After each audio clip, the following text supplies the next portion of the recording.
Welcome to Kansas Ag Report. I'm Ken Rogers. On this week's program, we check in with Sam O'Toole, New Frontier Ag. We'll get the scoop on trends in farm equipment sales and what could be hot for 2021.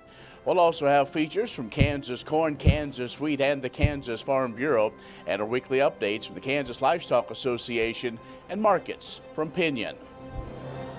Kansas Ag Report brought to you in part by the Kansas Soybean Commission, the Soybean Checkoff, progress powered by Kansas farmers.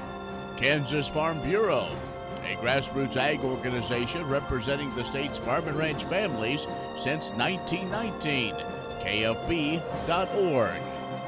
And the Kansas Wheat Commission, lending in the adoption of profitable innovations from wheat, online at kswheat.com.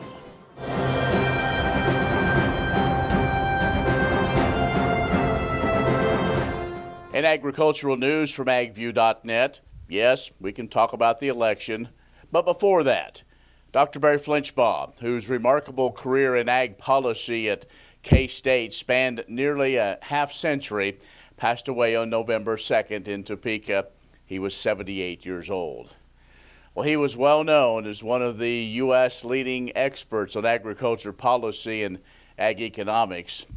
For more than 4 decades, he was a top advisor to politicians of both major parties, including many secretaries of agriculture as well as chairs of House and Senate ag committees. Also, numerous senators and state governors sought his counsel. Flinchbaugh was involved to some degree in every farm bill in the U.S. since 1968, served on many national boards, advisory groups, task forces, anywhere that he was really wanted to provide input on domestic food and ag policy. He served as the chairman of the Commission on 21st Century Production Agriculture. That was authorized in the 1996 Federal Activities Inventory Reform, or FAIR Act. We remember it as the Freedom to Farm Act. Well, at his time of death, he was professor emeritus in the Department of Ag Economics at K-State, still teaching that 400-level course in ag policy every fall. He joined the faculty at K-State in 1971. Our thoughts are with his wife, Kathy, and family. Well, the Purdue University CME Group Ag Economic Barometer set an all-time high for that index this month. Farmers more optimistic now about both the future and current financial situations on their farms. Well, since bottoming out in the summer, the ag economy has rebounded sharply, and the dramatic improvement in sentiment mirrors the turnaround in the farm income picture. Organizers say the early fall rally in commodity prices, combined with those government program payments, has boosted farm income. Okay, about those elections. Probably the biggest news item that came out of the general election was that the current chairman of the House Ag Committee, Collin Peterson of Minnesota, was defeated. He was the last of the so-called Blue Dogs, a conservative leading Democrat. Well, in Kansas, 1st District Congressman Roger Marshall becomes the new U.S. Senator, and the new 1st District Congressman, Tracy Mann. Current Kansas State Treasurer Jake LaTurner is the new representative for the 2nd District. Sharice Davids remains as the representative for the 3rd District, and Ron Estes is the congressman once again for another 2 years in the 4th District. You can find more on these stories at agview.net. Stay with us. Kansas Ag Report brought to you in part by the Kansas Livestock Association, supporting members' business interests and meeting consumer demands. KLA.org. Oldie Seed Farms, carrying soil-specific seed. Find them on the web at oldieseed.com. That's OHLDE seed.com.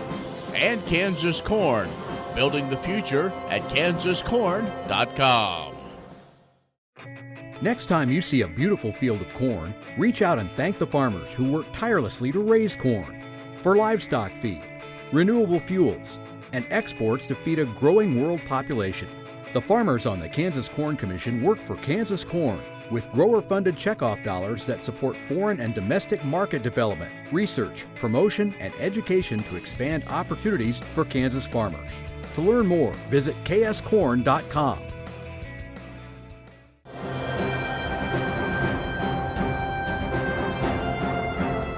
And joining us is Sam O'Toole from New Frontier Ag in McCook, Nebraska, as we just head across the border. But Sam is our guy to let us know what's going on in the farm equipment business. So, Sam, normally we try to do this every quarter. It's been quite a while since you and I have had the opportunity to do this. So, welcome back.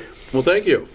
Okay, let's get into it. We know that 2020 has been one with challenges, but I think when we look at it, this farm machinery market is going to be one of the bright spots.